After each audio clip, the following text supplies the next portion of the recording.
Dubey sir, क्या आप unmute करें? I did that. Yes, Krishna sir, आप भी अनम्यूट कर लीजिए. And unmute Professor Krishna also. Yeah. Krishna sir को अनम्यूट करना पड़ेगा. हाँ, कर लिया मैंने. Right. Okay, so we'll begin now. Good morning, everyone. It's a pleasure to be again present before the Indore group. And I'm very thankful to Professor Krishna for accepting our request, and he's going to talk to us today.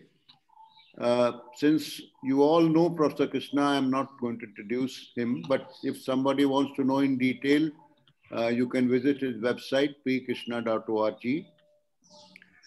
Today, Professor Krishna is going to review the 5 books he has written. 2 are books which are basically on scientific knowledge related to the research work that he has done in BHU and even afterwards. And there are 3 books which I have read. The first one is Education, Science and Spirituality. And the 4th one is Right Living in Modern Society. And the last book Professor Krishna is going to talk about is A Jewel on a Silver Platter. Of course, I'm not including the translations that he has done. With these words, I'll request Professor Krishna to begin his talk. And I'm sorry, I'll have to leave midway, and Sushil ji will coordinate the questions and answers. Yes, sir. Please welcome. Yeah. Thank you, Dubeji. So I've had 2 incarnations during this lifetime. One as a scientist, where I spent nearly 24 years or 27 years actually in BHU. And another as a trustee of the Krishnamurti Foundation, working in education for Krishnamurti's vision. And that has been for another 25 years or 26 years. So I have 2 books from my first incarnation as a scientist, which I'll describe briefly because you are most probably a non-scientific audience, but I'll try to make it as simple as I can using my teaching abilities. So the first book, I hope you can see it if I can, is entitled Polymorphism and Polytypism in Crystals. Are you able to see it? Yeah. Yes, sir. Okay. This was based on my PhD thesis, which was submitted in 1962 to the Banaras Hindu University. In those days, the rule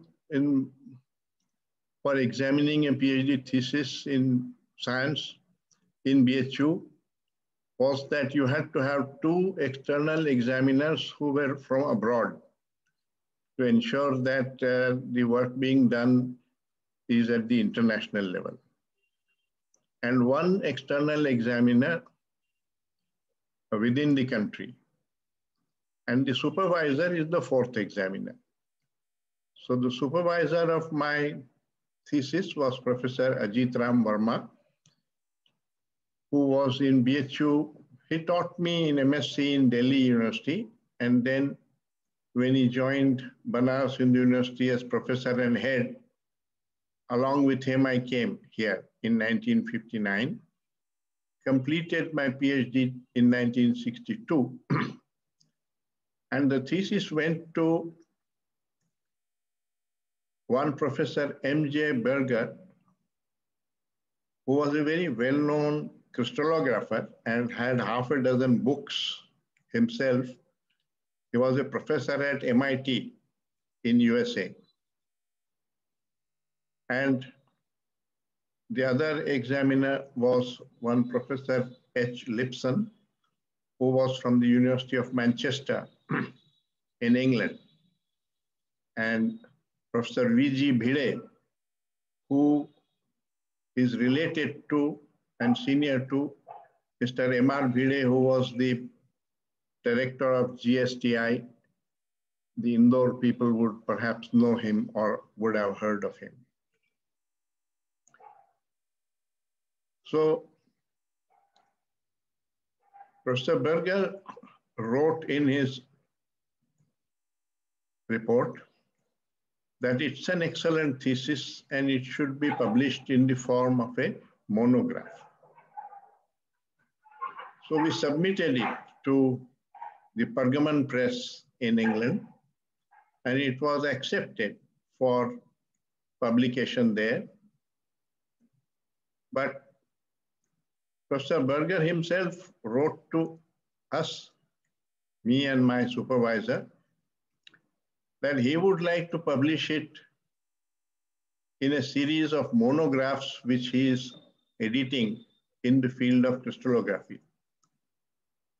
So it was finally published in that series by John Wiley and Sons, New York, in 1966. Now the book concerns my PhD work, which was on this topic of polymorphism and polytypism in crystals. Polymorphism means that the same chemical compound can exist in more than one structure. For example, calcium carbonate exists as chalk and also as calcite crystal, and another mineral called tridymite. So these are polymorphic modifications. They have the same chemical formula. Therefore, their chemical properties remain the same.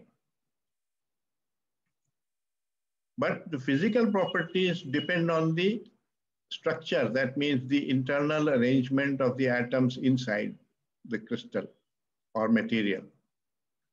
And therefore, the physical properties like refractive index, optical properties, absorption, reflectivity, electrical conductivity, thermal conductivity, and so on, density, all these physical properties differ.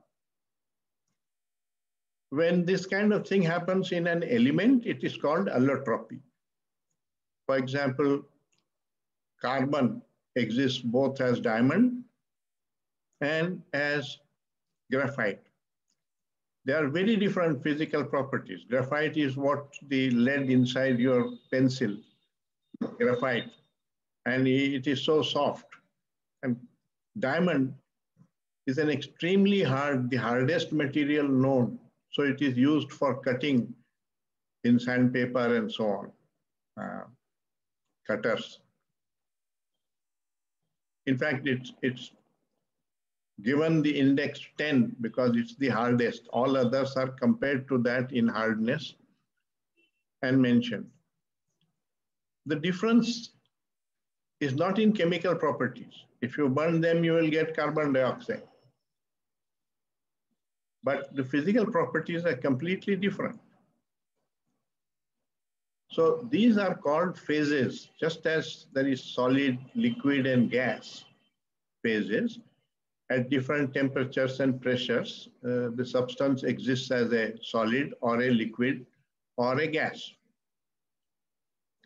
In the same way, within the solid state, there are various phases which have different structures. They are also phases. They can be plotted on a pressure temperature diagram over what range of pressure and temperature is this phase stable and so on. So for instance, diamond is very stable at very high temperatures and pressures.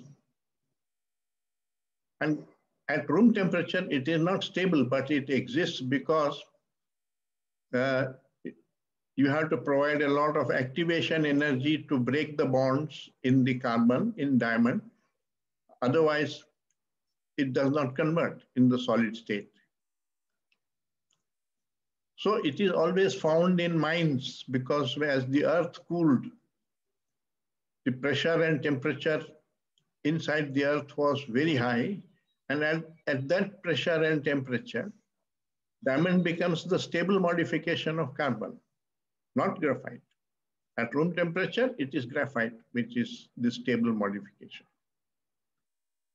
Scientists have now been able to produce that kind of artificial pressure and temperature in the laboratory and compress carbon, soot or graphite, and form artificial diamonds. Artificial not in the sense that they are not carbon, some other zirconium material, and so that's a different thing. But these are regular diamond structure. And in fact, now they are being even marketed because they have been able to grow sufficiently large size diamonds, and they are beginning to compete with the gem industry. So many chemicals exist in more than one form, and therefore they are called polymorphs of each other. Now, my research was concerned with a special kind of polymorphism which occurs in some layered structures. The material I studied was silicon carbide. Silicon carbide built up of two-dimensional layers of atoms which sit on top of each other. So it makes several modifications, all of which have the same structure in 2 dimensions, but they differ in their 3rd dimension along the z-axis. And what we found was that some of the structures have a repeat period of 500 angstroms or 1000 angstroms. That means they repeat after 500 layers or 300 layers and so on. And we could do with X-ray diffraction. I did the X-ray diffraction studies of these structures. And we measured the intensities of the diffraction spots and determined the sequence of the layers in the structure. So a number of modifications of silicon carbide were found. And then we studied how do these grow and why we get this kind of one-dimensional polymorphism, same in 2 dimensions and different in the 3rd.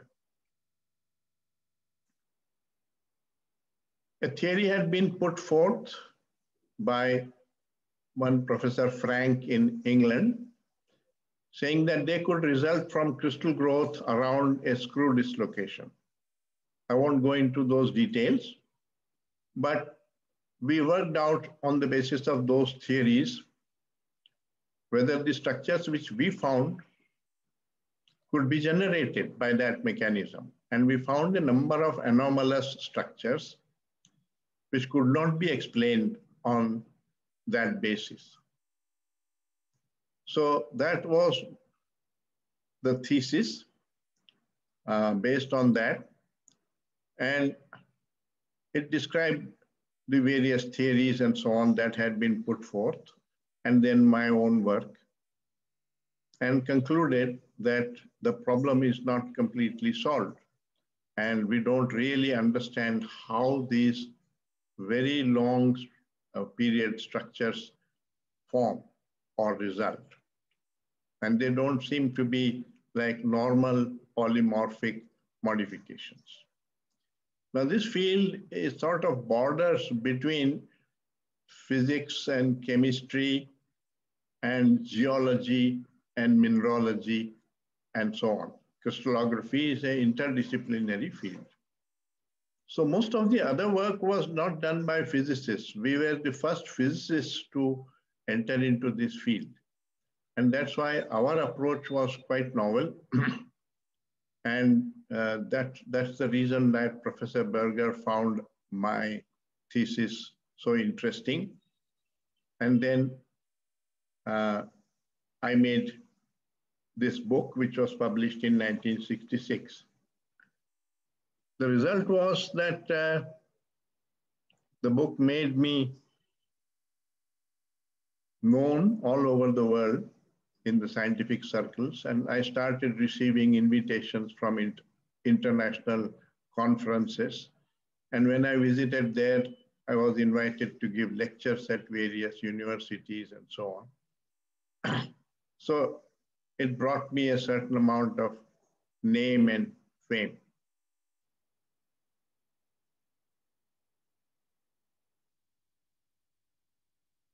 I got my promotions also because of that. And I became a reader in 1966 and a professor in 1972. And 1972, I was 34 years of age. I was probably the youngest professor in Banaras Hindu University. Then I started having my own research students. And one of my students who was from Kerala, his name was M.T. Sebastian. He did work on these polytypes to distinguish them from normal polymorphs. This one-dimensional polymorphism is called polytypism. And the problem given to him was that you heat the one form and see whether it converts into another. So at high temperatures in a furnace, in a vacuum, he heated them, and then from the heated state, it was quenched in a liquid so that it freezes. And that's how you know what the structure was at that high temperature and so on. And what we found was that it created a lot of disorder. That means all kinds of the layers moved, and they did not form another modification. But even if they did, if they had a tendency to do that, even then there was a lot of disorder of layers in between, which in the X-ray diffraction photographs would show in the form of a streak. So he studied that. He calculated the intensity which these streaks would have given different models of disorder in the crystals. And we were able to determine the mechanism by which the change phase transformation takes place. So that is the second book, was based on his PhD thesis. It was called Random, Non-Random, and Periodic Faulting in Crystals. It's a bit of a misnomer because it's not for all crystals, but it was for some of these layered structures like zinc sulfide, cadmium iodide, silicon carbide, and so on. This was published by Gordon and Breach publishers, science publishers in England. And he became later on the director of Regional Research Laboratory in Trivandrum. So those two books are the scientific books based on first one on my work with Professor Verma, and the second one on Sebastian's work with me in this field. This second book was published in 1984, just before I joined Krishnamurti Foundation, because Krishnaji wanted me to take charge of the Rajghat Education Center. That the detailed conversation he had with me and my hesitation in taking up this role, and how he convinced me that it is right for me to do that, is all mentioned in my book called A Jewel on a Silver Platter. Some of you might have read this book. called A Jewel on a Silver Platter.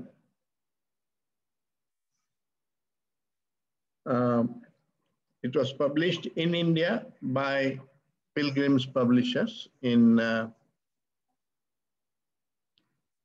Varanasi and Delhi, and in USA on a website called lulu.com.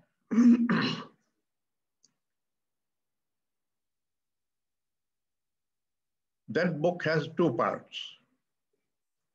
First part describes my recollections of my interactions with Krishnamurti, including the interaction in 1985 where he offered me the job.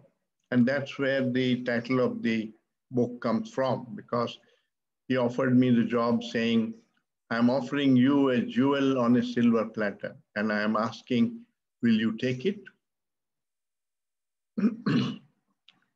Now, the purpose of writing this book was that I felt that I had known Krishnamurti right from 1958 when I first met him in Delhi.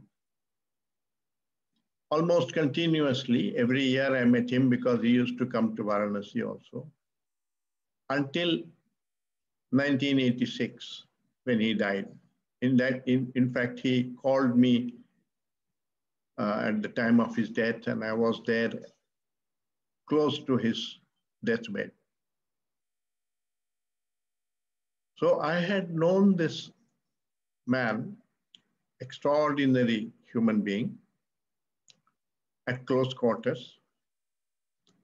And also, of course, I had been interested in exploring the teaching. Now, I felt that other people would be able to read his teaching through his books, but they won't know the flavor of the personality of the man because they don't have the opportunity to meet him. So I felt that I should, for posterity, write down everything that I know about him without any embellishment or any distortion, either favorable or unfavorable. Because I'm a scientist, I believe in facts and I respect facts. So no image making, no trying to praise Krishnamurti or criticize him, just factually, what was it like to know this man, to be with him? Because I would say briefly that the feeling I had was that one was meeting someone like Socrates in the 20th century. That's the kind of feeling I had in meeting him. So I wanted to convey that. And at the same time, I think people had a halo about it, and they felt that this realized man was up there and did not know any practical side of life and so on. So I wrote all those details, including how he appointed people, how when he arranged for a car to take my wife from here to BHU because her job was still in the Banaras Hindu University. He was so concerned what the driver would do when she is working. I mean, that's a sign of the compassion of the man. So he asked me, sir, what will he do? I said, sir, I suppose he just had to wait. And he said, no, sir, you mustn't let that happen. You know how cruel it is for a man to keep waiting all the time. So I said, all right, sir, I'll try to find a driver who is from that area. He can go home or maybe he can study or read something while my wife works and so on. But I wrote that because it was an actual fact of how he felt for poor people and for all employees in our organization. And similarly, other things, you can read the book if you feel interested.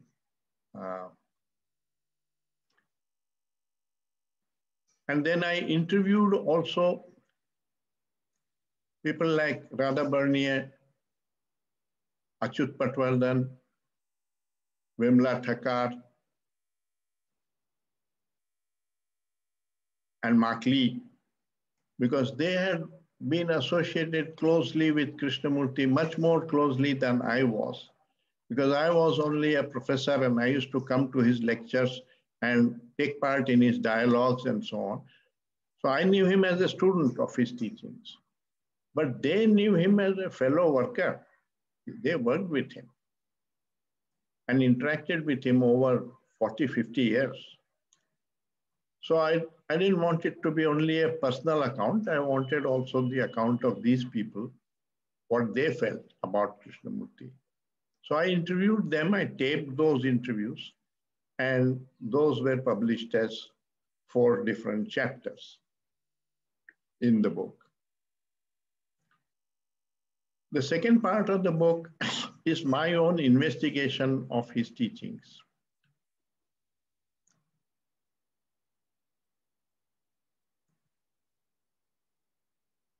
That is, of course, a lot of my own ideas are included there. All those are based on my understanding of what Krishnamurti's teaching is. But one should not take it as an authentic account of Krishnamurti's teaching, because it comes through my mind and subject to my understanding.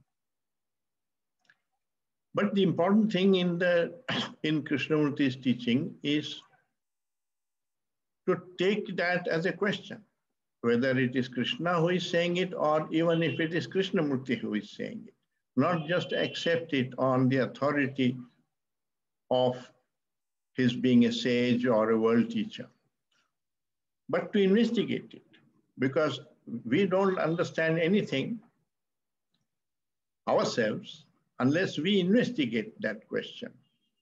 So in every talk, you will find that he keeps saying, sir, don't accept what I say, investigate it. So that's what I did. So the second part of the book is my investigations of the teachings.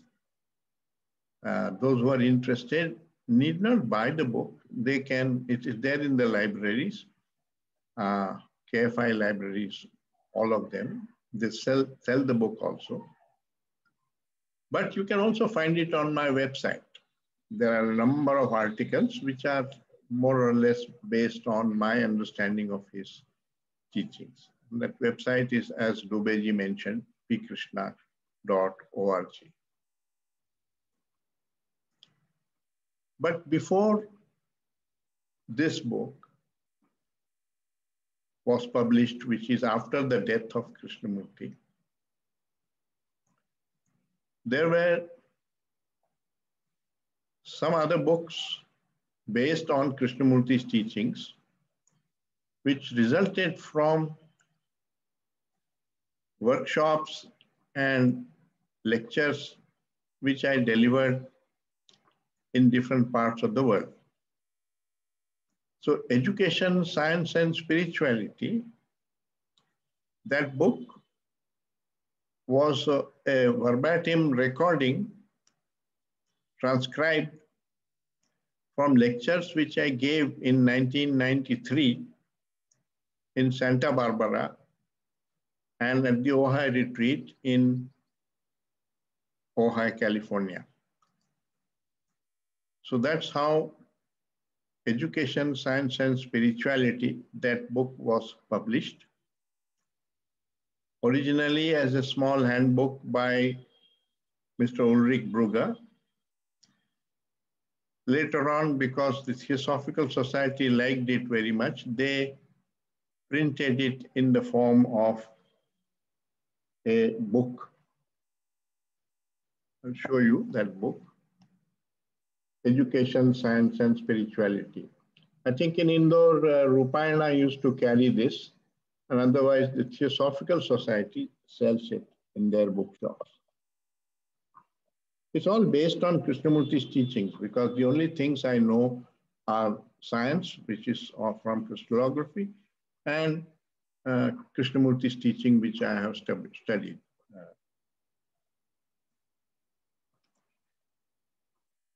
Another book came from a seminar or workshop that was held in the Theosophical Society in Holland, at Naarden, and also in Amsterdam, which was entitled, the workshop was entitled Right Living in Modern Society. So that is the book that was published. It's a verbatim, and it was published in Holland by the Theosophical Society. This book was also republished in India as Right Living in Modern Society. So it talks about the various problems that modern society is facing. And in the light of Krishnaji's teachings, it discusses how these problems cannot be solved just through external adjustments of laws and economy or government, form of government and things like that, that it requires really a transformation of consciousness. Without that, you cannot get rid of these problems. So problems like problems of war, of ecological catastrophes, of violence and crime in society, and so on. So it listed all those problems and showed that you can control them externally to some extent, but you cannot solve these problems unless there is a transformation in the consciousness of man. And for that, some people need to work, because the other things are being done by governments and various organizations like United Nations and Red Cross and so on. But some people need to work for the transformation of consciousness, and that work essentially has to be done through education. And therefore, there was the question of what is wrong with our present day education and how should that be transformed. And again, there,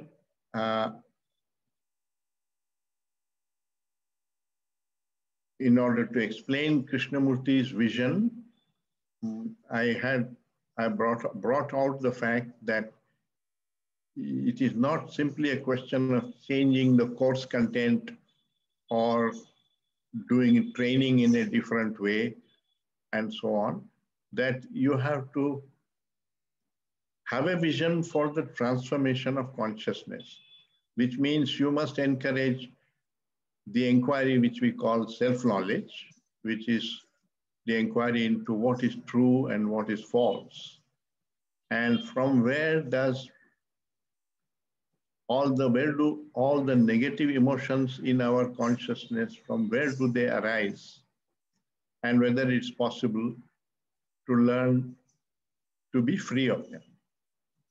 And this inquiry should also be inculcated along with the scientific and social inquiry, which is being done through education, without using fear and competition and rivalry and so on. So the entire vision, there is a chapter in my book on right education for the 21st century.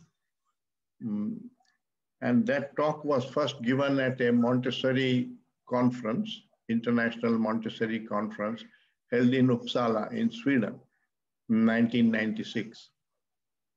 And that was published in the Journal of the Montessori Society and constitutes one chapter of my book on Krishnamurti.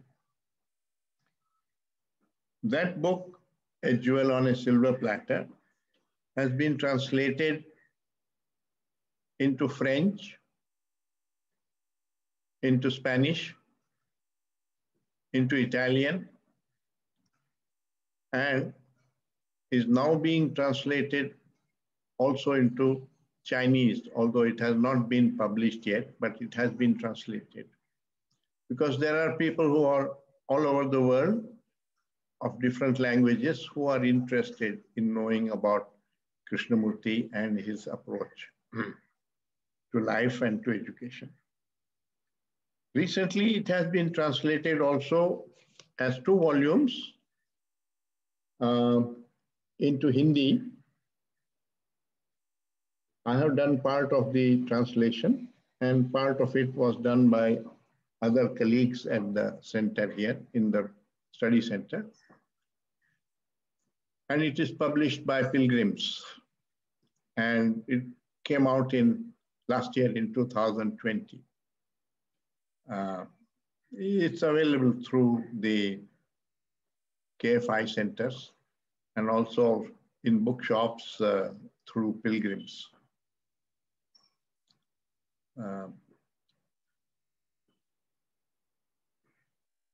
So those are the 5 books that have resulted from both my scientific and my philosophic attempts in life to understand both the workings of nature and the universe through science, and the workings of our consciousness through the investigation of Krishnamurti's teachings. So thank you, I'll end it there. And if you have more questions about any of the books or any of these topics, I would be happy to answer the questions. Thank you very much, sir. You're welcome. Anybody can ask question or raise hand. Or put them on chat and somebody will read it and then I can answer it. Yeah.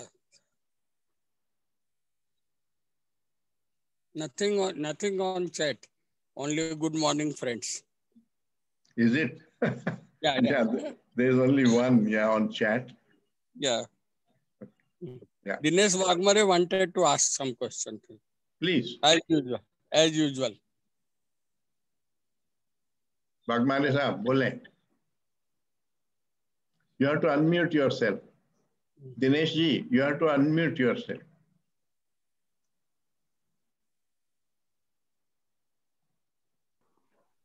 आवाज आ रही है sir मेरी आपको? हाँ, अब आ रही है, बोलें. Sir, I want to ask, although it is not related directly to your books, but a little bit a different question. But has anybody investigated on the traditional ways of japa or transcendental meditation who are associated with the JK, and then afterwards they have investigated this fact? Well, there are people who are interested in JK and also interested in different gurus and religions and so on. In fact, in Theosophical Society, they study all religions. And they have talks based on Aurobindo's lectures and Ramana's lectures and on Jesus Christ and so on. So the general investigation, philosophic investigation, it is those people who are more interested in Krishnamurti also. But in the Krishnamurti Foundation, it is mostly people who are largely investigating Krishnamurti's teachings, because he was not, he said that it is not a question of knowledge. That knowledge does not transform consciousness. Therefore, the emphasis in the Krishnamurti Foundation is not on acquiring knowledge of philosophy. They are not against it, but the approach is that you have to be a light unto yourself, and you have to deeply discover for yourself the truth which has been pointed out by Buddha or Krishnamurti or Ramana, any of these sages. But unless you discover it for yourself, your consciousness does not transform. It is not just a question of transforming your ideas, which can happen through reading. But transformation of ideas is like changes in your property, mental property. But neither physical property nor mental property changes our consciousness. And this concern of Krishnamurti, that you need to go through a transformation of consciousness, that requires self-knowledge. And so the emphasis has been on self-knowledge, which is knowledge acquired through one's own perceptions, not through reading or through a guru. So that the approach is different here. It's not comparative religion and so on. But if you are interested in comparative religion and so on, there's plenty of it in the world. Most universities have departments of comparative religion, and Theosophical Society and other such societies, they study all philosophies. Sir, my personal experience of jap is it also gives the energy, and transcendental meditation also gives the energy. And Krishnamurti also talks of the energy, you should have the energy for the transformation. So I think they are also related. What do you have to say? Yes, but ultimately the question is, what is blocking us? What is blocking the energy within us? And to eliminate those blocks within us, otherwise you can keep talking about energy, but it is not there actually within you. And why is it not there? We are all human beings like he was also. And so his teaching is that you are dissipating your energy in frustrations, in desires, in superficial things, and you are not really serious about life. Otherwise, you can understand for yourself.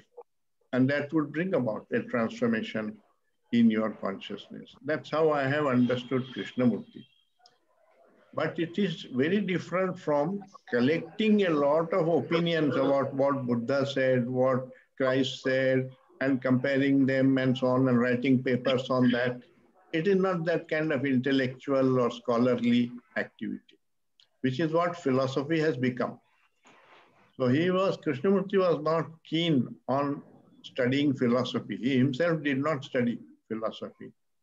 He said it is just talks about other people's talks, and it has very little value. Of course, it has the value if you pick up the question. You see, ultimately, the question is a jewel. Now, the question is pleasure the same thing as happiness? That question can be picked up from philosophy books. It can be picked up from Krishnamurti, from Ramana Maharshi, from Nisargadatta, from the Buddha, from Rajneesh. What do you do with the question? That is the point. If you take the answer given by them, it is not your answer. You will know what their opinion was. So you have to explore it for yourself in your life. That is what is Krishnamurti's teaching. You have to be a light unto yourself.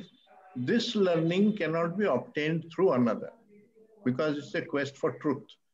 And truth lies at the level of perception and not at the level of ideation. Truth is not just a correct idea. Correct ideas are easy to get. You can read Dhammapada and know what the Buddha said and find out whether it transforms your consciousness. And you will discover that almost no transformation takes place in your consciousness. It functions exactly the same way after reading the Dhammapada. So you become knowledgeable, but knowledge is like property, mental property. It doesn't alter your reactions and your life. Maybe it does to some superficial extent, but deeply not. Some question on chat. Thank you. Varghese is asking, please unmute Varghese. After that, Vijay, and then Parvez Ahmed.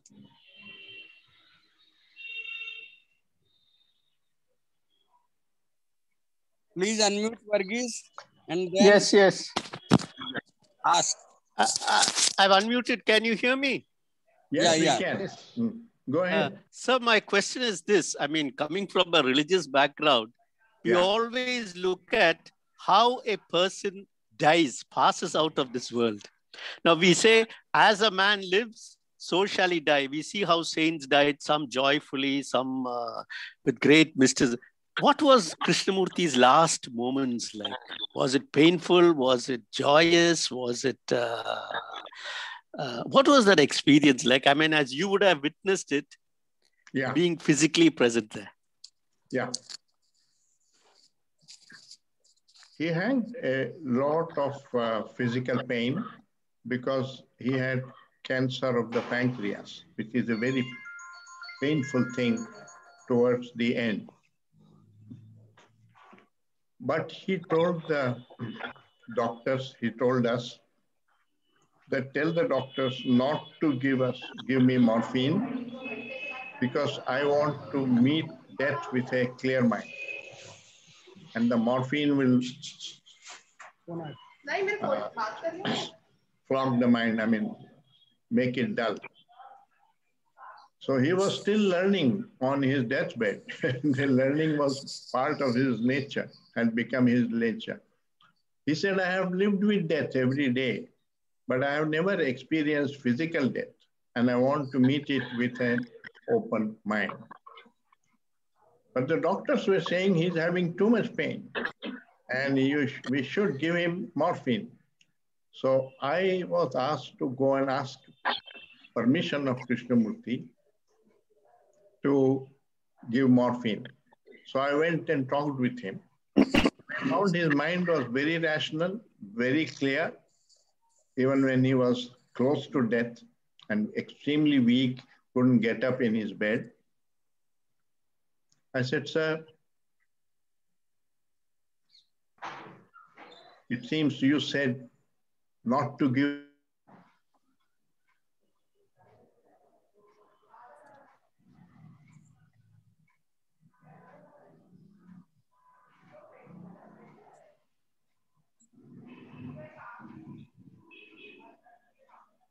So he considered for a moment and he said, yes, sir, I did say that I should not be given morphine because I wanted to meet death with a clear mind.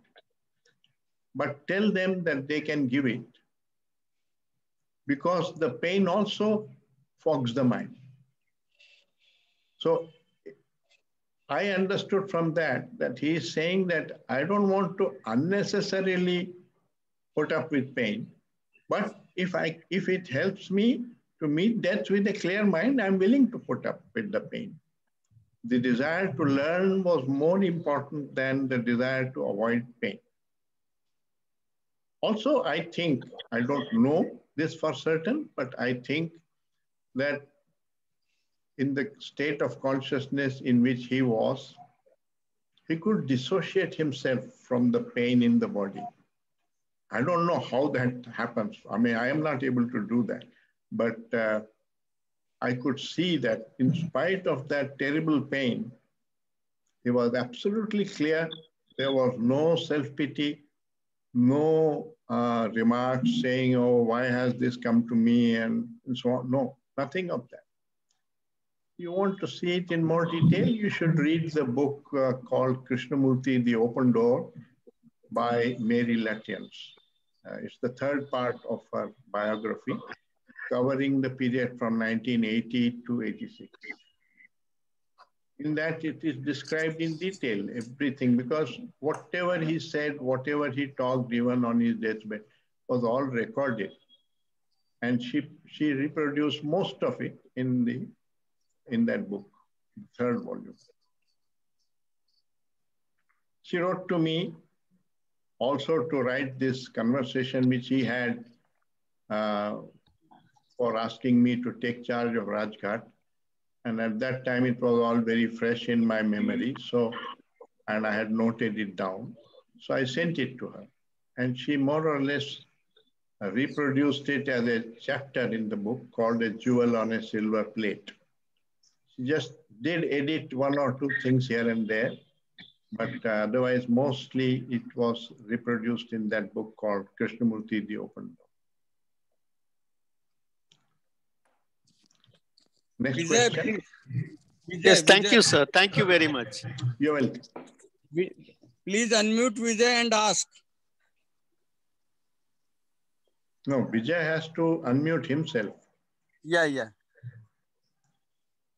Trinay sir has also to unmute himself, but he is asking us to unmute. Vijay, can you see the questions on the chat, sir? Professor Krishna, if you can see, please answer them. Okay. I would like to know more about your life journey. How did your thoughts, beliefs over the years as youth and now as an accomplished person evolve? And that would require a separate talk. It will be about me.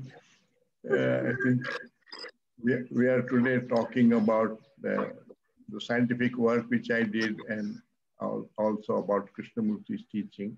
So we'll do it another day. Krishnamurti has spoken, Sudeshana Sinha says, Krishnamurti has spoken about being aware of thought or not being too clever.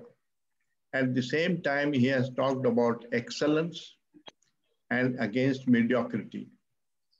How do you define mediocrity in education areas, institutions? Yeah.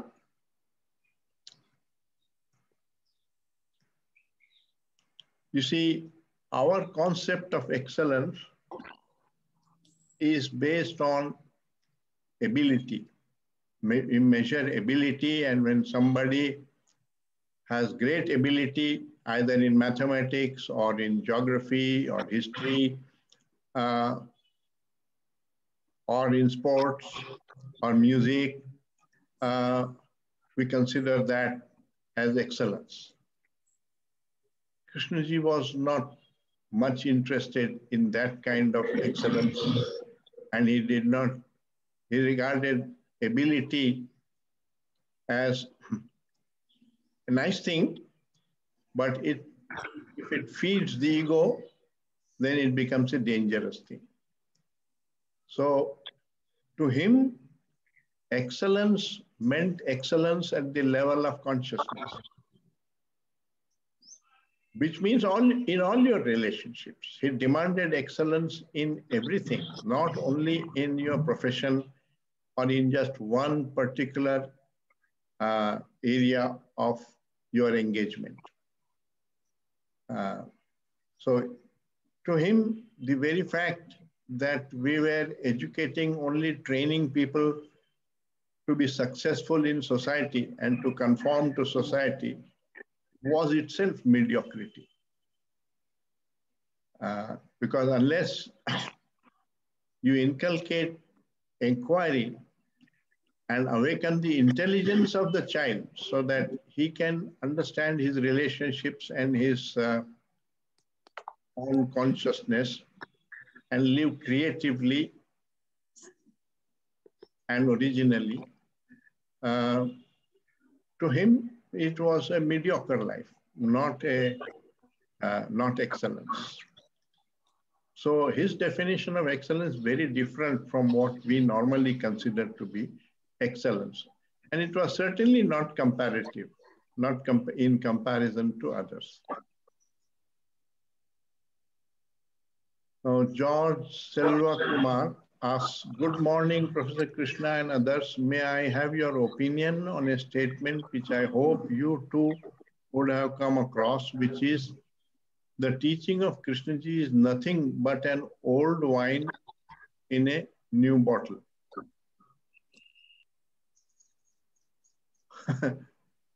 Opinions differ, you know. Every human being will have some opinion or the other about various things. And I have nothing to comment that that gentleman who wrote this, that's what he thinks, that it is old wine in a new bottle. The question is, are we interested in transforming our consciousness? And for that, you need to free your mind of different illusions. And these opinions, even an opinion about Krishnamurti, whether he was a good man or a bad man or realized man or not a realized man, had nothing to do with our self-knowledge and our transformation. So it becomes part of general gossip. So I would rather not indulge in it. Sir, Vijay has asked. I'm reading. You have left Vijay. Vijay has asked, sir, how does the brain operate when reading, comprehending anyone, any subject? Is there a perception free of knowledge or gathering knowledge? That is his question. You have not answered this. No, I was just going to read that. He has put 2 or 3 statements. So I'll just read that. Sir, kindly take it from the chat query. Cannot talk from desktop microphone. Okay. So, sir, Vijay from cell. Can myself be given unmute? Thanks. Yeah, I can't give it. He has to unmute himself. Yes, sir. How does the brain operate when reading, comprehending anyone, any subject? Is there a perception free of knowledge or gathering knowledge? That is question. Yeah.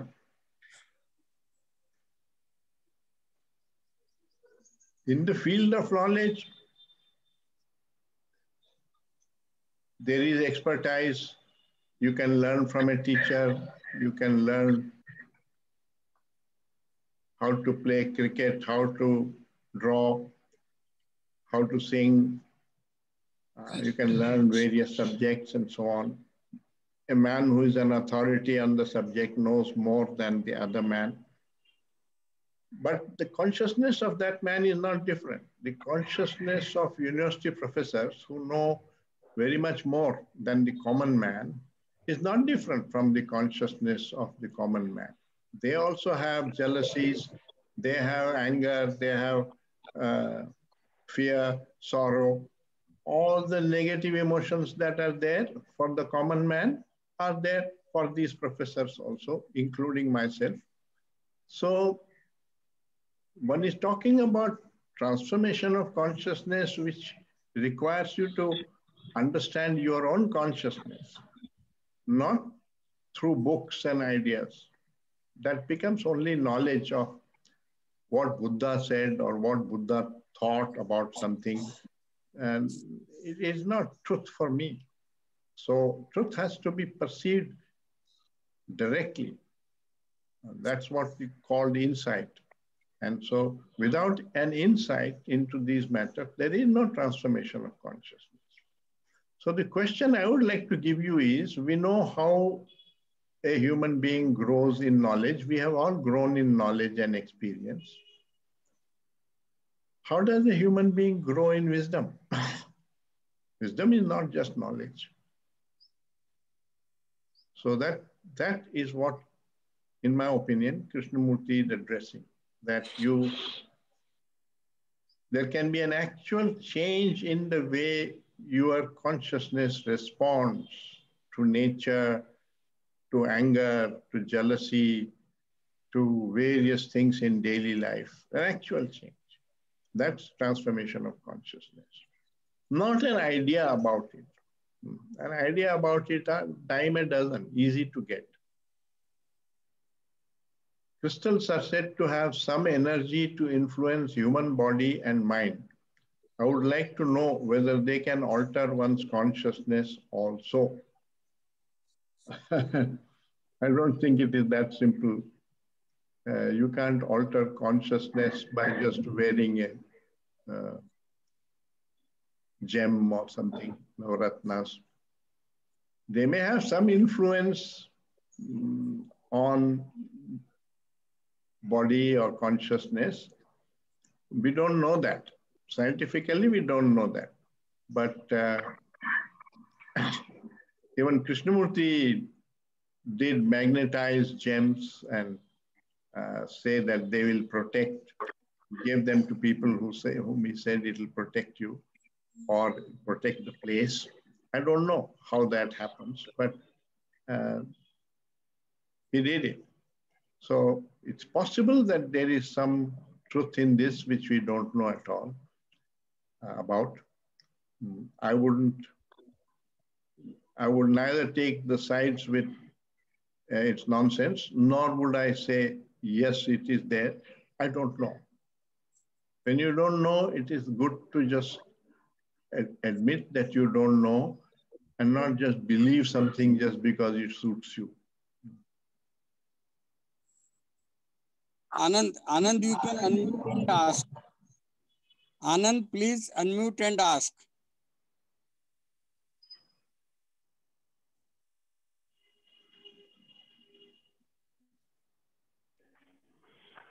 So my question, when I study a non-living thing and when I study a living thing, I mean, is there a clarity when I study a living being, sir? Or no, it comes. I'm finding it difficult to put this question because because my background plays a role when it comes to a living being.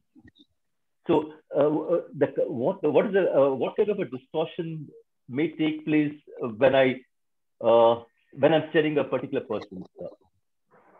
I think my question is not very clear. No, it is not very clear because I don't understand why you want to study a particular person. If you want to marry that person, suppose I write about a person. I suppose you need to study that person before you marry, because you will have to live with that person for a long time. But otherwise, why should you study another person?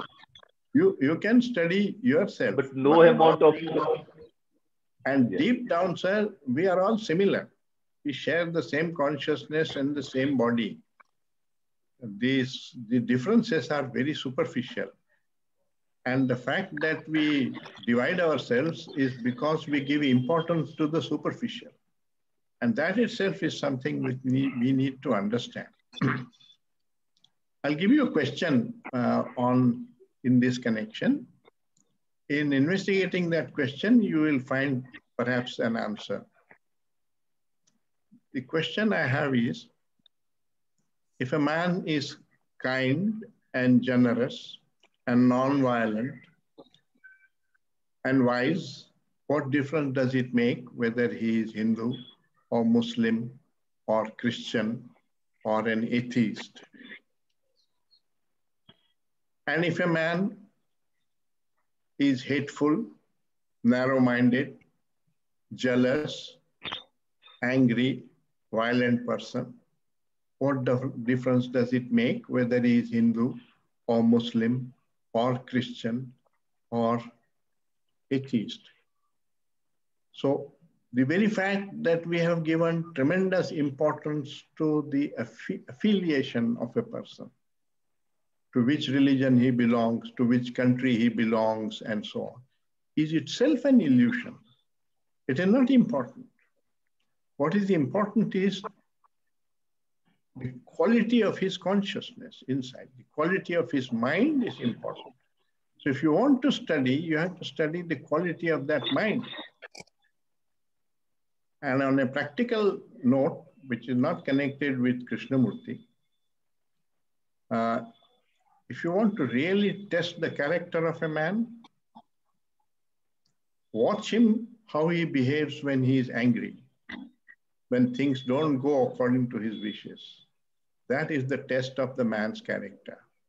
Everybody behaves well when things are going smoothly and nicely, including the dacoit and the robber. So that doesn't distinguish one man from another.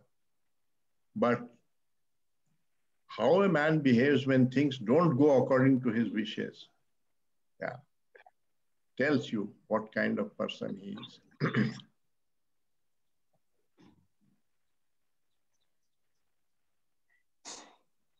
Okay.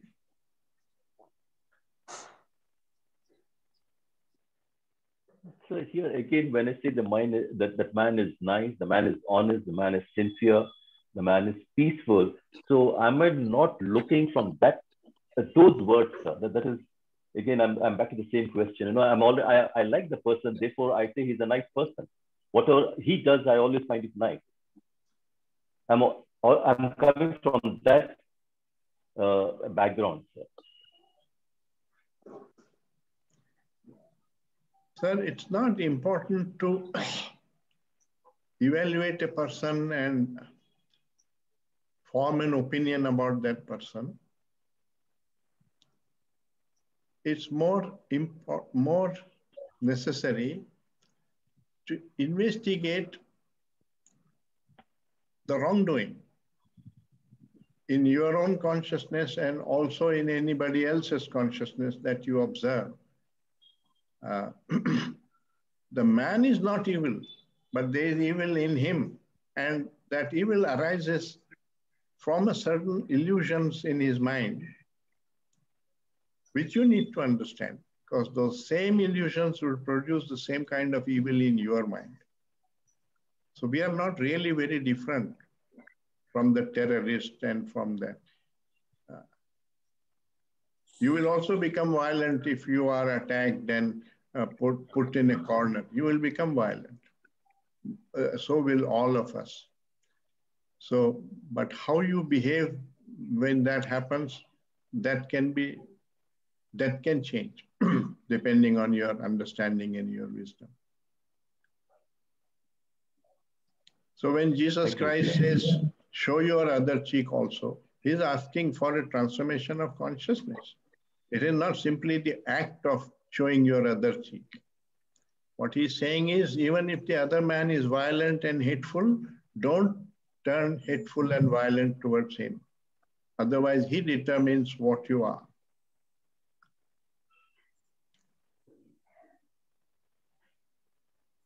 Right, sir. Thank you. Sushilji, where is Sushilji gone? We have to decide also when to end it. I am here, sir. Parvez Ahmed wanted to ask a question. Parvez वो Ahmed. ठीक है, पर time limit की मैं पूछ रहा हूँ, कोई टाइम लिमिट रखी है? Yes, 12:30. 12:30. 12:30. 20 minutes are left. 20 minutes are left. 20 minutes are left. अच्छा ठीक है. हाँ पूछिए. Next question. Parvez Ahmed. Or should we read?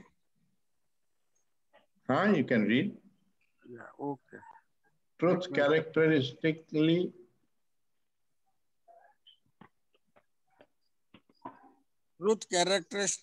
is universal. Why then many realized enlightened masters have explained things differently, leading to different organized religions, sects? Could there be an individual perception of truth as well? That's a question. Yeah.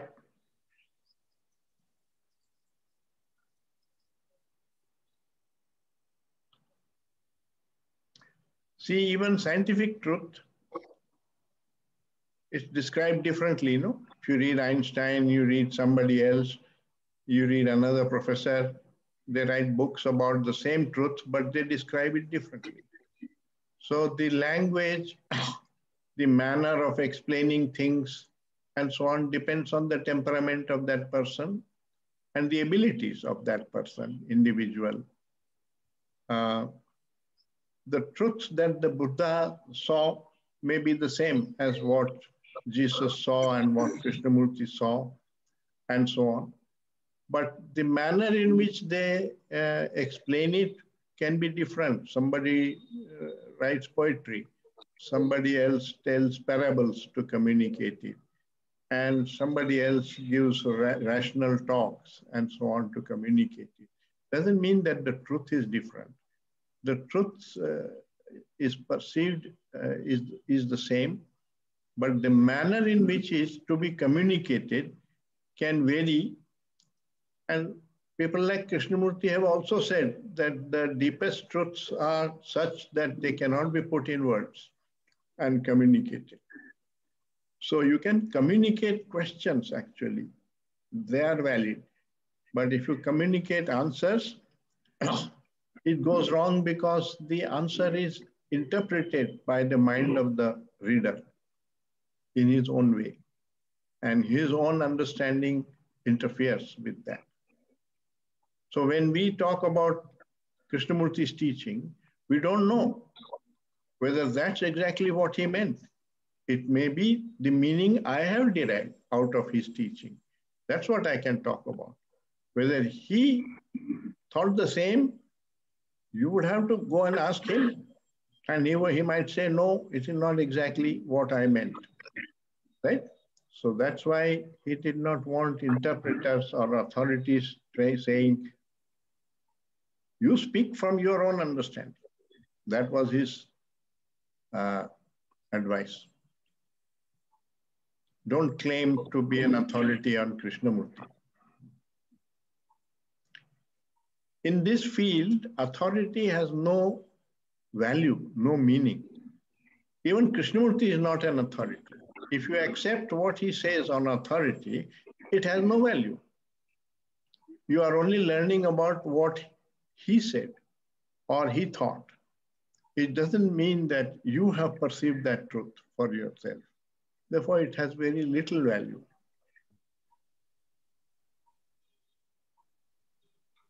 Small question, sir. Please go ahead.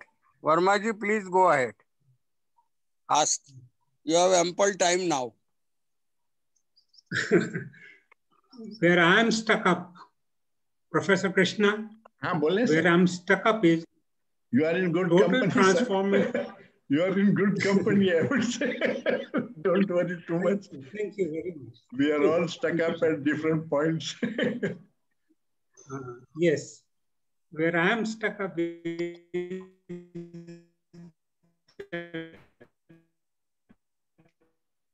कुछ mute हो गया या क्या हो गया? आपका आवाज नहीं आ रही. Sir, really stuck up. This means really stuck up. Verma जी आपका वॉल्यूम वॉइस क्लियर नहीं हो रहा है. थोड़ा रिपीट करें क्वेश्चन को या तो. नहीं, Pradeep ji is not stuck up. His computer is stuck up. Yeah. Right. Meantime, we can take Traneswar. Meantime, we can take Traneswar. He is asking some question. Please unmute Traneswar and ask.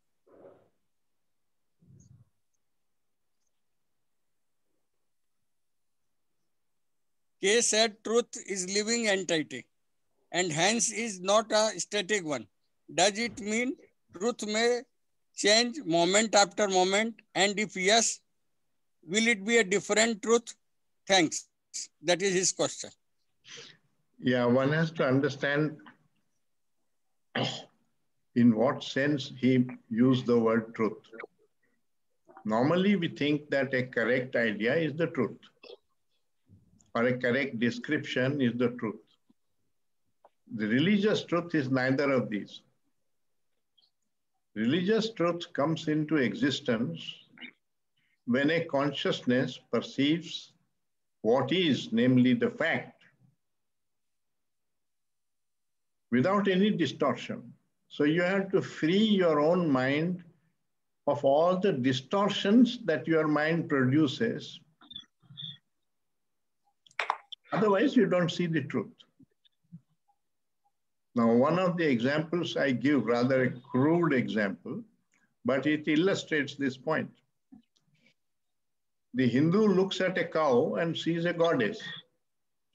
And the American sees at a cow and sees beef.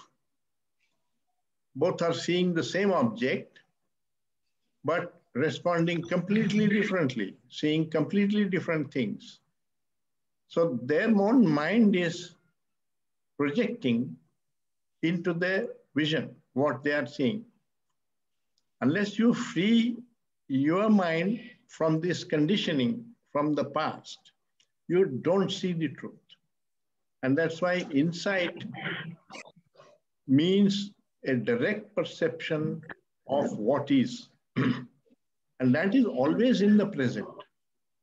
Because what is changing. What is inside you, your emotions, your feelings, whatever is taking place right now, it's continuously changing. The question is, can you be with it without any distortion? Can you perceive it without any distortion? That's why Krishna talked about choiceless awareness and so on. Because choice is based on your pleasure. I like this, I don't like this, and I choose this. Another question, what does it mean as one universal truth? One universal truth, as mentioned variously. He wanted to know what is this one universal truth. Mr. Vijay wanted to know. The universal truth perhaps is, it's not important to know this, it's important to perceive this, that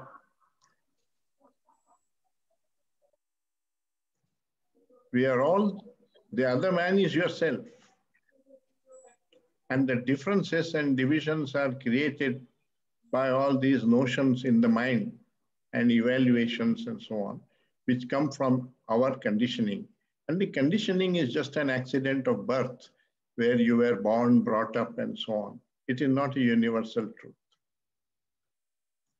So what science does is, it eliminates the observer, because the observer is a subjective person.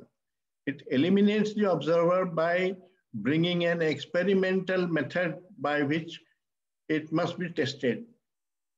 And if it is tested and found to be true by several observers, then it becomes part of science. Now that also means that it's a limitation in science, because it eliminates the observer. It can't study the observer. But as far as external world and the universe and so on is concerned, it's a very valid method of studying.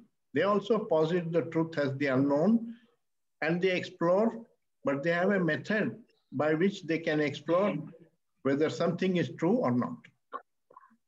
Here, there is no such method, because you cannot measure consciousness phenomena, and you can't use that kind of method.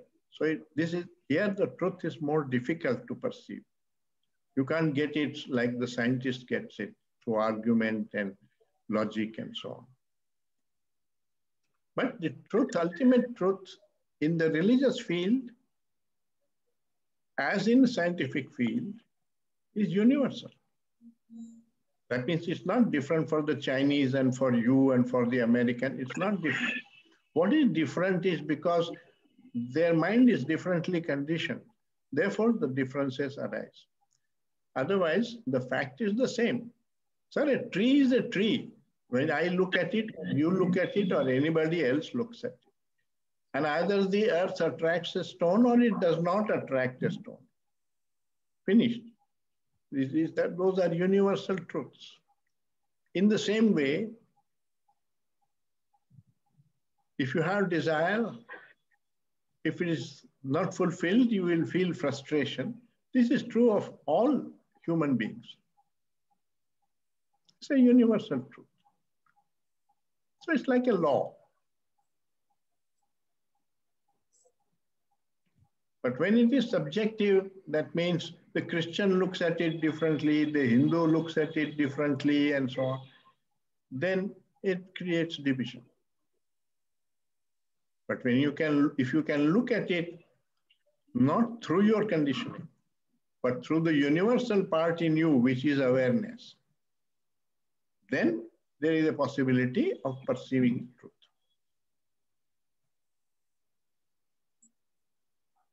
So you have to be aware of the danger of conditioning in your own mind.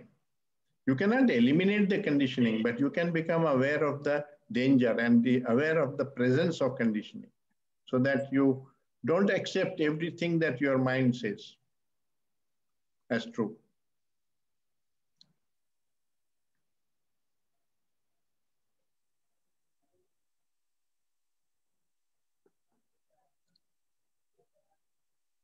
I personally think this is enough for a day. we need to stay with these questions. Thank you. Yeah, more answers won't solve them. Should we close it now, sir? Yes, I think so. Yes. Thanks, Modak, please close it. It's a wonderful speech by you. Yes. And thanks for that. And we are aware. Speech तारीफ नहीं करो भाई, तारीफ नहीं करो, ego बढ़ता है. No, not at all. I am saying the fact you consider it as tariff. I don't mind it. But still, you are, somebody has come now. So yes, Subramaniam. Subramaniam.